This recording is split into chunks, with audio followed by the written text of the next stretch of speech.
ଭାବର ଗିଫ୍ଟ ଏଠି ଭାବ ପାଇଁ ଆସିଛୁ। ସେ ତ ଫଳମୂଳ ଅଛି ସେ ପିଲାମାନେ ଆପଣଙ୍କ ବଡ଼ ଭାଇ ସମସ୍ତଙ୍କୁ ଏଇଟା ଜରୁରୀ ଅଛି କାରଣ ଆପଣ ଏଇଟା ଅଭାବ ପାଇଁ ଦିଆ ହଉନି ସାର୍। ଆପଣ ସେଇଟା ବୁଝନ୍ତୁ। ଆମକୁ ଭାଇ ଆମକୁ ବୋଧେ 3 ଘଣ୍ଟା ବୁଝେଇଛନ୍ତି ଏ ବିଷୟରେ ଚିନୁ ଭାଇ ଯେ ଆମେ ଭାବର ଆଦାନ ପ୍ରଦାନ କରିବାକୁ ଆସିଛୁ। ଆପଣଙ୍କର ଅଭାବରେ ଦେବା ପାଇଁ ଆମେ ଆସିନାହୁଁ। ଆପଣ ସେଇଟାକୁ ହିଁ ମାଇଣ୍ଡରେ ନେଉଥିଲେ ତାକୁ ଭାବନ୍ତୁନି ସେ କଥା। ଭାବର ଆଦାନ ନାଇଁ ସାର୍ ଅକାଟ୍ୟ ବଚନ କୁହନ୍ତି ଆମେ ତାକୁ କାଟି ପାରିବୁନି। ଚିନୁ ଭାଇଙ୍କର ଇଏ ଅଛି ନିରାଟ ସତ୍ୟ ଆଉ ତାକୁ ଚେଞ୍ଜ କରିହେବନି। ତେଣୁ ସାର୍ ଆପଣଙ୍କର ଅଭାବ ଅଛି ବୋଲି ଆମେ ଦେବା ପାଇଁ ଆସିନା।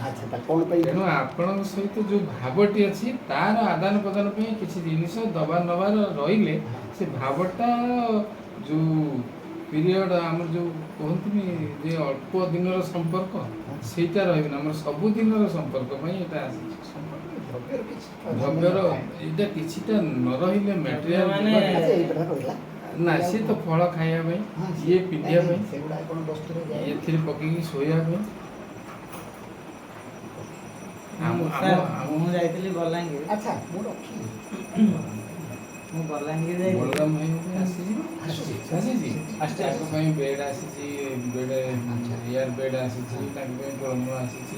ସବୁ କାହିଁକି ଆସିଛି? ସିଏ କ'ଣ ଖାଇବାକୁ ପାଉନାହାନ୍ତି କି? ତେଣୁ ମୋର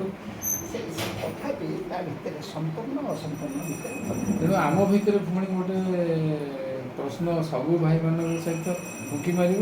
ପ୍ଲସ୍ ଆମେ ଯେତେବେଳେ ଯେ ଅଫିସରେ ଜଣେଇବୁ ଯେ ରମାକାନ୍ତ ସାର୍ ଆଉ ନାଇଁ ଗୁପ୍ତ ରଖିପାରିବୁନି। ଆମେ ଯେଉଁ ସଂସ୍ଥା ଯେଉଁ ପ୍ଲାଟଫର୍ମ ତଳେ ରହିଛୁ ତା ଦେହରେ ମିଛର ପ୍ରଶ୍ରୟ ଦେବୁନି। ଆମେ ମିଛକୁ ଆମେ ପ୍ରବେଶ କରିବାକୁ ଦେବୁ ନାହିଁ।